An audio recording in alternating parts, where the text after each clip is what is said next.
Uma noite de descobertas, com detalhes dos misteriosos sonhos da Imogen sendo revelados. Em compensação, esfria o rastro dos assassinos da organização que Oren estava procurando. E na preparação para a incursão, eu deixo para vocês algumas ideias de como lidar com a magia de ler pensamentos. Olá, pessoal! Gruntar aqui trazendo para você mais de 30 anos de experiência jogando RPG. Eu gostaria de te dar as boas-vindas para o 19º episódio do Critical Role, a mesa de RPG mais famosa do mundo. Nesse vídeo aqui, eu vou muito além de um simples resumo, passando ideias e considerações relacionadas ao jogo que são sempre úteis para mestres e jogadores, vocês aí que estão assistindo. E vamos que vamos, porque o grupo começa conversando com Stanny, é a última pessoa a ver os gêmeos Lumas vivos. Ele explica um pouquinho a relação que ele tinha com os jovens, leva eles até o jardim onde eles foram mortos. E parece que 3 indivíduos mascarados pularam das árvores e mataram os gêmeos em segundos. 2 deles fugiram em direção ao sul e um deles, o Brechio, conseguiu matar, mas o corpo dele se derreteu num líquido escuro. Stanny não possui as anotações e as pesquisas dos gêmeos.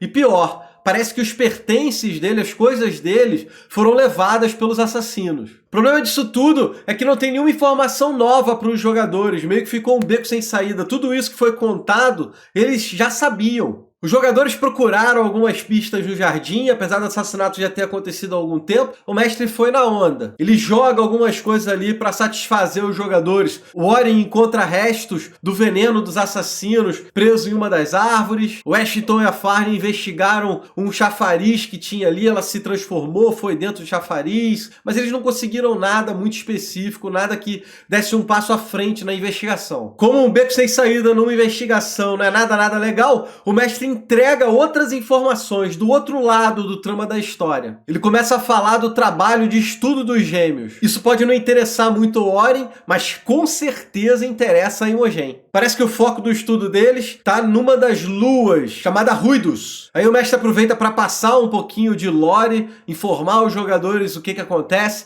No mundo do Critical Role tem 2 luas, uma maior que se chama Kata e uma menor, bem menor, que se chama Ruidus. Ela tem uma coloração avermelhada e acontece que de tempos em tempos essa pequena lua irradia uma luz brilhante. E é justamente esse fenômeno que vinha sendo estudado pelos gêmeos. Esses acontecimentos são meio aleatórios, pode demorar décadas para se manifestar ou apenas um intervalo de meses. De modo geral, essa lua tem uma certa superstição de mau presságio e esse tipo de evento é considerado sinal de um desastre iminente. Agora, existe outro aspecto que pode ser relacionado à história do jogo, mais especificamente da Imogen. Pessoas nascidas sobre a luz desse fenômeno são chamados de Ruidsborn, algo como filhos de Ruidos. E o lance é que tem algumas figuras históricas no mundo do Critical Role com essas características. Eu dei aquela pesquisada e trouxe aqui 3 dessas figuras para vocês. Alixian, que foi um campeão abençoado pelos deuses. Warren Dracic,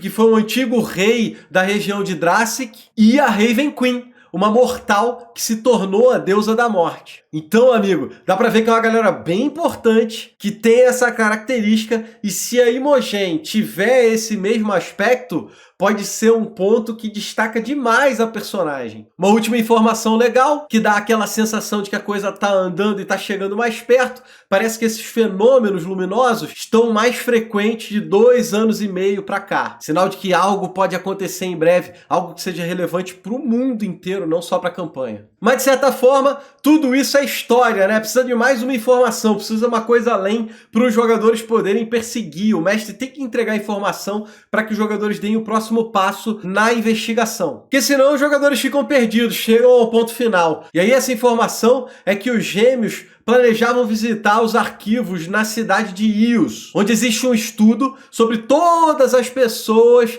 que nasceram sob esse brilho de Ruidus. E parece que tem estranhas marcas no corpo, premonições, pesadelos, fenômenos psíquicos. Esses são sinais das pessoas Ruidsborn. Vocês vão identificar que essas características é tudo que a Imogen tem, bicho. Será que ela é realmente um Ruidsborn? Será que a mãe dela também era? Tem uma treta com a mãe dela. Lembra que ela estava no estudo de um camarada, o estudo que foi roubado? O Stanny disse ainda que não sabia se os gêmeos eram Ruidsborn, por que eles estavam interessados nisso. Só que isso gera um outro questionamento. Esses assassinos que o Orin estão perseguindo, será que eles estão atacando as pessoas que são Ruidsborn? Ou simplesmente quem está estudando, pesquisando sobre eles? E por que eles teriam atacado a Killef anos atrás? Será que a Killef, da primeira campanha, a personagem da Marisha, a druida, ela também é uma Ruidsborn? É isso que o Orin está investigando, mas por enquanto são só muitas perguntas com poucas respostas. E a única pista real mesmo é essa viagem para Ios,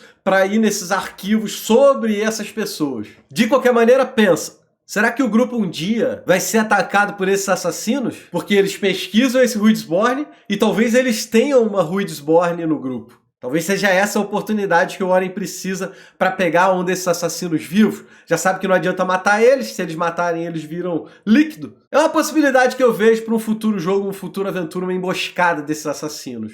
Um último detalhe. O Stanley oferece mostrar para o grupo a Lua. Ele tem um telescópio que é presente de aposentadoria dele, uma história assim, e quando a noite cair ele pode mostrar a Lua Ruidos para os jogadores. E enquanto a noite não cai, os jogadores vão para aquela parte que a galera se amarra no Critical Role, que são as compras. Eles precisam se preparar para a incursão que eles vão fazer lá no museu. Não demorou muito não, eles se dividiram em 3 grupos e foi até bem rapidinho, eu vou resumir para vocês. Chetney, Farney e Laudna foram comprar coisas mundanas para poder ajudar na incursão. Eles compraram vara de pescar, equipamento para escalada, uma pá, essas paradas. Fred Cutgrass e o Orin não estavam com muito dinheiro, eles queriam comprar poções e tal, mas acabaram comprando só uma bolsa de cola. Só que eles receberam uma pista de que aquele grupo que eles encontraram lá na beira de estrada, quase que confirmando que são eles os adversários, fizeram umas compras ali. Foi até uma jogada bem maneira do Fred Cutgrass, porque ele blefou falando que era o mesmo grupo do Draconato prateado que eles encontraram na estrada. Eles já estavam desconfiados que era esse grupo,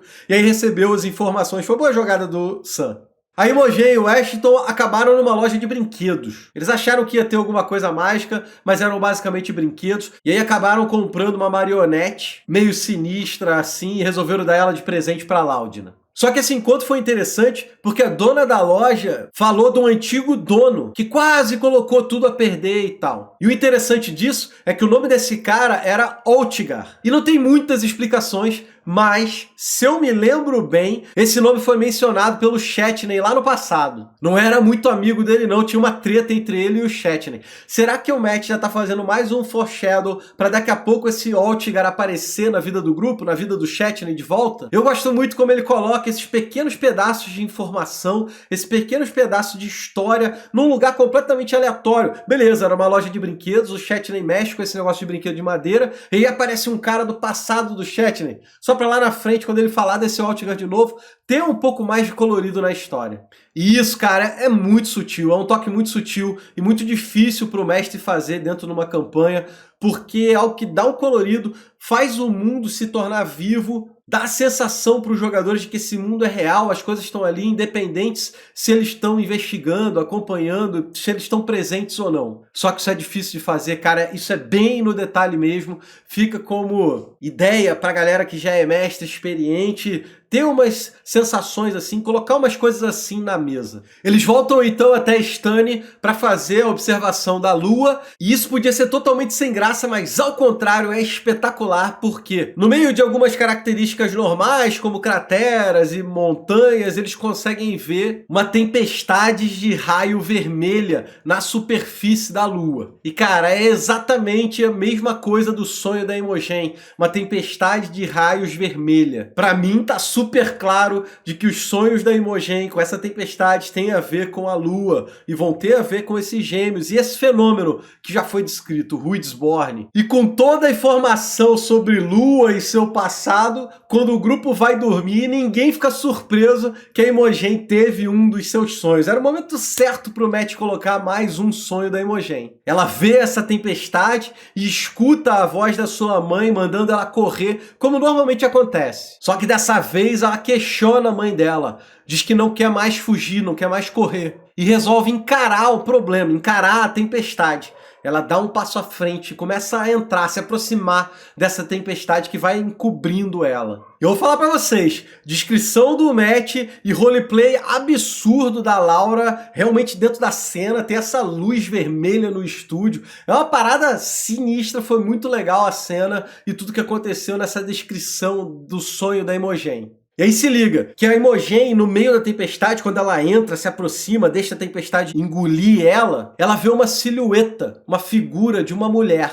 Mas deixa claro que ela não sente a presença da mãe dela, essa figura não é a mãe dela. E antes dela acordar, coberta pela tempestade, tem um fato curioso que aconteceu dentro do jogo. Dentro do sonho, o Matt descreve que essa silhueta se transforma depois em 2, depois 4 e depois 8 silhuetas. E aí, quando os jogadores estavam depois discutindo sobre o sonho, fazendo perguntas para Imogen e tal, o Matt muda o número. Ele fala que tinha uma pessoa, depois 3 silhuetas, depois 5 e depois 10 figuras. E aí a gente não sabe se foi um simples erro na hora de descrever, se o número não importa, se não faz diferença 8, 10, ou qual das versões está correta. A minha teoria é que essas silhuetas representam vários desses Ruidsborn, várias dessas pessoas que nasceram sobre o fenômeno da luz da lua. E você, o que você acha? Deixa aqui no comentário se você tem alguma teoria ou se você viu o pessoal falando um pouquinho sobre esse erro, essa situação, essa descrição que o Matt falou uma coisa antes e depois outra. E um último detalhe antes da gente passar para a próxima parte do jogo, que foi a incursão,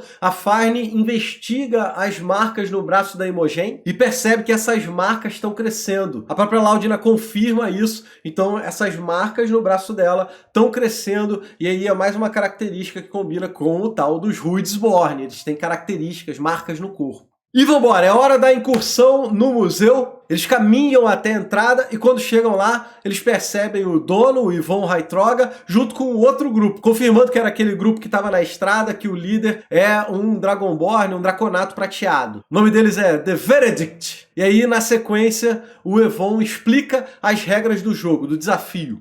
Eles precisam entrar no museu e roubar um brinco que era de um antigo gênio. Esse brinco é chamado de Windfolly. O grupo pode encontrar esse brinco em algum lugar espalhado no museu, mas ele está exposto, etiquetado e tudo mais. O Yvon adverte ainda de que qualquer dano desnecessário ao museu pode ser motivo de desclassificação. E isso é uma parada legal, porque o mestre meio que dá um aviso aos jogadores para eles não saírem destruindo e detonando tudo de maneira aleatória. O Matt não falou alguma coisa específica, ó, se vocês destruírem uma parede, ou se destruírem alguma coisa assim. Ele deixou vago, e nessa de deixar vago, a imaginação dos jogadores às vezes é limitada, o jogador fica muito preocupado. Caraca, será que se eu quebrar um pedacinho da parede já vai dar merda? Claro que tem grupo que vai descarambar, mas aqui no Critical Role a galera vai tomar cuidado para não fazer uma besteira que possa desclassificar o grupo. E aí eu falei para vocês que eu ia dar umas dicas sobre como lidar com a magia de ler pensamentos. Eu tô falando isso porque a Imogen tentou ler os pensamentos do Yvon quando ele estava explicando aí algumas das regras do jogo. Essas magias sempre colocam o mestre numa saia justa. É meio complicado de se lidar, porque por um lado você quer dar informação para o jogador, você quer recompensar ele pela ideia, pela magia que ele está usando, que ele está gastando. Por outro lado, você não quer entregar tudo que o NPC pode dar, estraga toda a exploração. Achar esse meio termo é sempre complicado, é difícil,